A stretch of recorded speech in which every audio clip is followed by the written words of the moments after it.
आज आप सुने शनि भगवान की व्रत कथा। एक समय स्वर्ग लोक में सबसे बड़ा कौन है लेकर प्रश्न उठा। 9 ग्रहों में वाद विवाद हो गया। विवाद इतना बढ़ गया कि परस्पर भयंकर युद्ध की स्थिति बन गई। निर्णय के लिए सभी देवता देवराज इंद्र के पास पहुंचा और बोले, हे देवराज, आपको निर्णय करना होगा कि हम में से सबसे बड़ा कौन है। देवताओं का प्रश्न सुनकर देवराज इंद्र उलझन में पड़ गया। इंद्र बोले, मैं इस प्रश्न का उत्तर देने में असमर्थ हूँ। हम सभी पृथ्वी लोक में उज्जैनी नगरी में राजा विक्रमादित्य के पास चलते हैं। देवराज इंद्र सहित सभी ग्रह देवताओं उज्जैनी नगरी पहुँचे।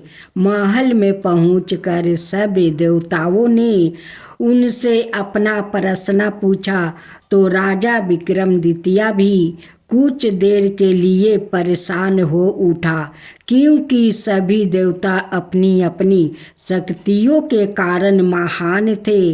किसी को भी छोटा या बड़ा कह देने से उनके क्रोध के प्रकोप से भयंकर हानि पहुंच सकती है।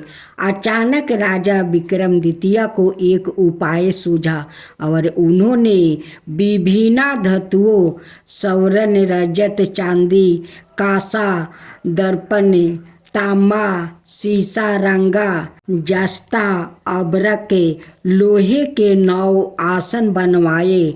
धातुओं के गुणों के अनुसार सभी आसनों को एक दूसरे के पीछे रखवा कर उन्होंने देवताओं को अपने अपने सिंहासन पर बैठने को कहा।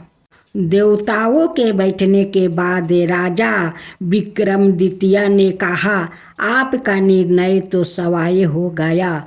जो सबसे पहले सिंहासन पर विराजमान है वही सबसे बड़ा है। राजा विक्रमादित्य के निर्णय को सुनकर शनि देवता ने सबसे पीछे आसन पर बैठने के कारण अपने को छोटा जानकर क्रोधित होकर कहा, राजा विक्रमादित्य, तुमने मुझे सबसे पीछे बैठाकर मेरा अपमान किया है।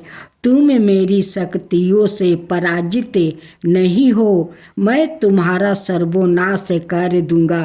शनि ने कहा, सूर्य एक राशि पर 1 महीने, चंद्रमा 2.25 दिन, मंगल 1.5 महीने, बुध और शुक्र 1 महीने, बृहस्पति 13 महीने रहते हैं। लेकिन मैं किसी राशि पर 7.5 बरस 7.5 तक रहता हूँ। बड़े बड़े देवताओं को मैंने अपने प्रकोप से पीड़ित किया हूँ। राम को 7.5 के कारण ही वन में जाकर रहना पड़ा और रावण को 7.5 के कारण ही युद्ध में मृत्यु का शिकार बनना पड़ा। राजा, अब तू भी मेरे प्रकोप से नहीं बच सकेगा। इसके बाद अन्य ग्रहों के देवता तो प्रसन्नता के साथ चले गए, परंतु शनि देव बड़े क्रोध के साथ वहां से विदा हुआ। राजा विक्रमादित्य पहले की तरह ही अन्याय करते रहे।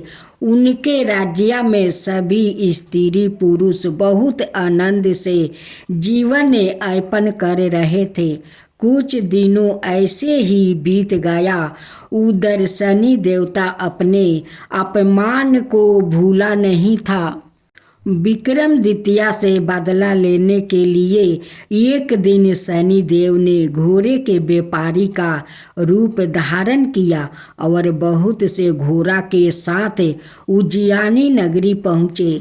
राजा विक्रमादित्य ने राज्य में किसी घोड़े के व्यापारी के आने का समाचार सुना तो अपने अश्वपाल को कुछ घोड़े खरीदने के लिए भेजा।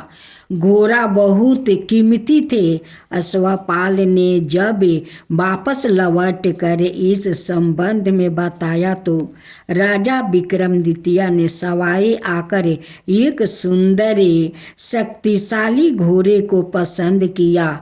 घोड़े की चाल देखने के लिए राजा उस घोड़े पर सवार हुआ तो वो घोड़ा बिजली की गति से दौड़ पड़ा। तेजी से दौड़ता घोड़ा राजा को दूर एक जंगल में ले गया और फिर राजा को वहाँ गिरा कर जंगल में कहीं गायब हो गया। राजा अपने नगर को लौटने के लिए जंगल में भटकने लगा, लेकिन उन्हें लौटने का कोई रास्ता नहीं मिला। राजा को भूख प्यास लगे आई थी। बहुत घूमने पर उसने एक चरवाहा मिला। राजा ने उसने पानी मांगा। पानी पीकर राजा ने उस चरवाहा को अपनी औंठी दे दिया। फिर उसने रास्ता पूछ कर वहाँ जंगल से निकल कर पास के नगर में पहुँचा। राजा ने एक सेठ की दुकान पर बैठकर कुछ देर तक आराम किया। उससे सेठ ने राजा से बातचीत की तो राजा ने उसे बताया कि मैं उज्जैनी नगरी से आया हूँ। राजा के कुछ देर दुकान पर बैठने से सेठ जी की बहुत बिक्री हुई। सेठ ने राजा को बहुत भगवान समझा और खुश होकर उसे अपना घर भोजन के लिए ले गया। सेठ के घर में सोने का हार खूंटी पर लटका हुआ था। राजा को उस कमरे में छोड़कर सेठ कुछ देर के लिए बाहर गया। तभी एक आश्चर्यजनक घटना घटी। राजा देखते ही देखते सोने के उस हार को खूंटी निगल गई। सेठ ने कमरे में लौट कर हार को गायब देखा तो चोरी का संदेह राजा पर ही किया, क्योंकि उस कमरे में राजा ही अकेला बैठा था। सेठ ने अपने नौकरों से कहा कि इस परदेशी को रस्सियों से बांधकर नगर के राजा के पास ले चलो।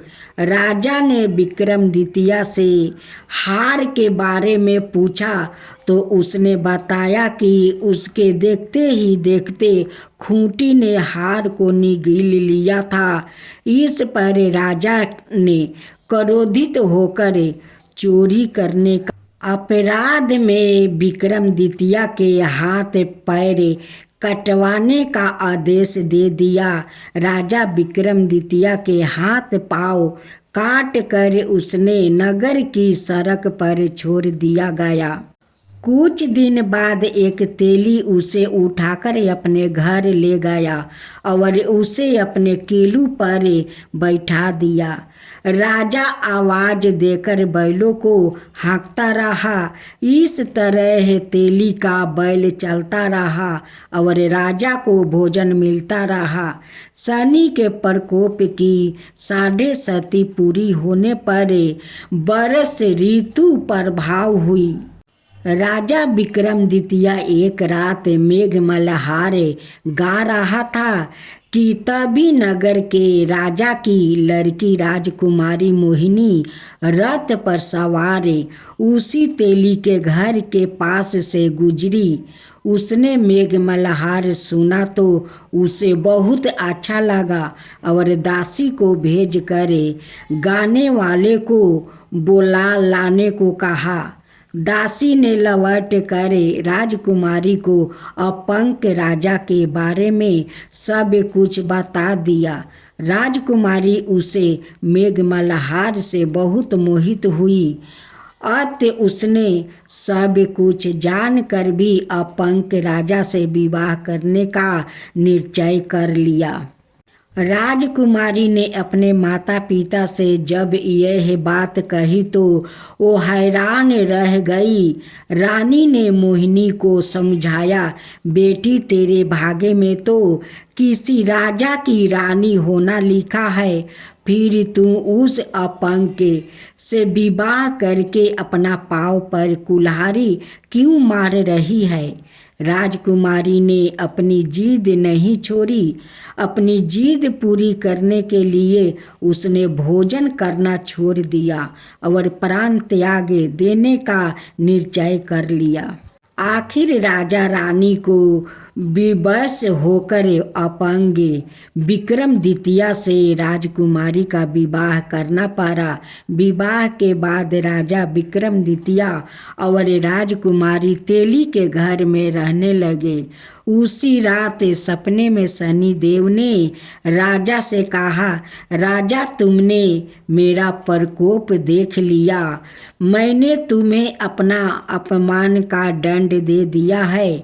राजा ने शनि देव से क्षमा करने को कहा और प्रार्थना की, हे शनि देव, आपने जितना दुख मुझे दिया है अनाय किसी को ना देना। शनि देव ने कुछ सोच कर कहा, राजा मैं तुम्हारी प्रार्थना स्वीकार करता हूँ। जो कोई स्त्री पुरुष मेरी पूजा करेगा, शनिवार को व्रत करके मेरी व्रत कथा सुनेगा, उस पर मेरी अनुकंपा बनी रहेगी। प्रातः काल राजा विक्रमादित्य की नींद खुली तो अपने हाथ पाँव देख कर राजा को बहुत खुशी हुआ।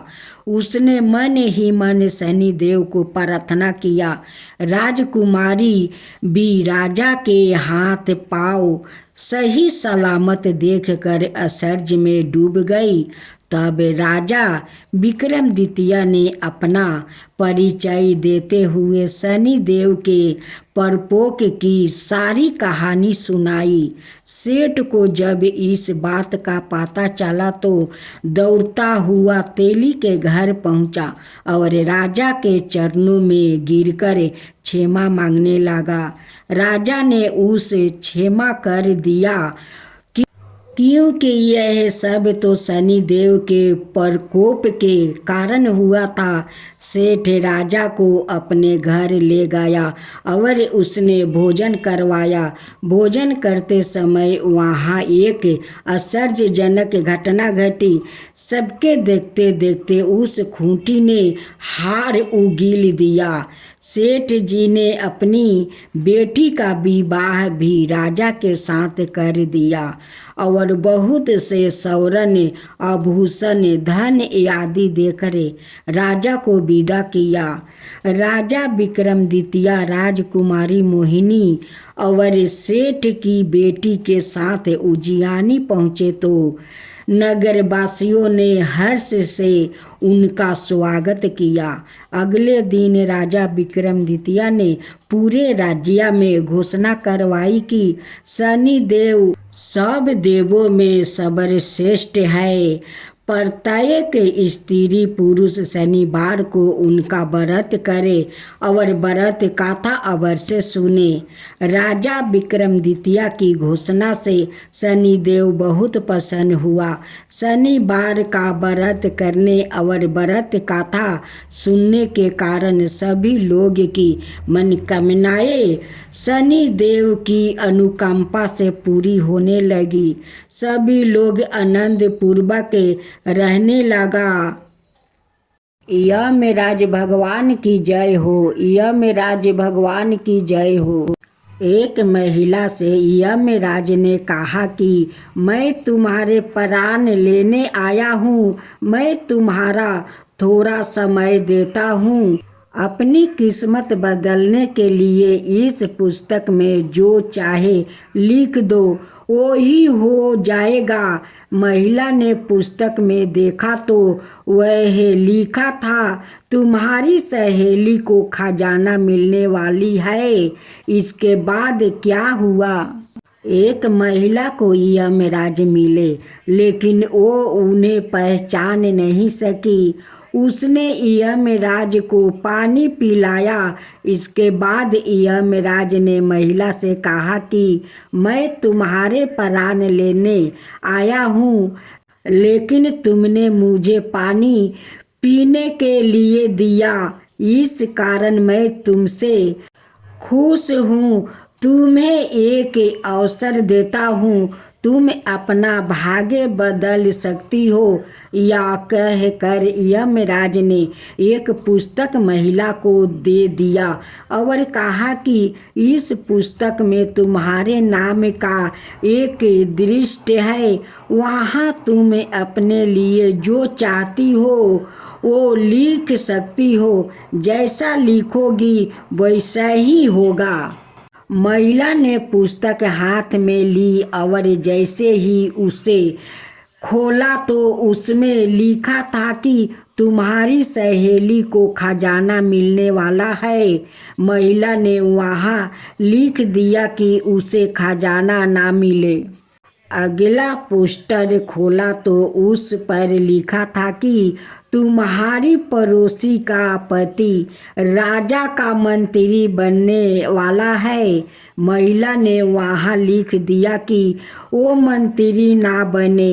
कुछ ही देर में उसे अपने नाम का पृष्ठ मिला।